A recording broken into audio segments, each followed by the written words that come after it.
একটা মেয়ে বিয়ের পরে সবার আঘাত সহ্য করতে পারে, কিন্তু তার স্বামীর দেওয়া আঘাত সহ্য করতে পারে না। কারণ একটা মেয়ে বিয়ের পরে তার স্বামীর সাথে হাজারটা ইচ্ছে পূরণ করার স্বপ্ন দেখে। তার ধারণা সবাই তাকে কষ্ট দিলেও তার স্বামী তাকে কষ্ট দিবে না।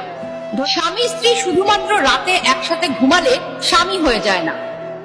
স্বামী হতে হলে স্ত্রীর মন বুঝতে হয়, তার খেয়াল রাখতে হয়, স্ত্রীকে ভালো রাখার চেষ্টা করতে হয়। এমন অনেক পুরুষ আছে যাদের স্ত্রীর সাথে কোনো মনের মিল নেই, কোনো ভালোবাসার সম্পর্ক নেই, শুধুমাত্র সমাজের জন্য লোক দেখানো একসাথে থাকা। যার স্বামী এমন, শুধুমাত্র সেই মেয়েটাই বোঝে জীবন্ত লাশ হয়ে বেঁচে থাকাটা কতটা কষ্টের।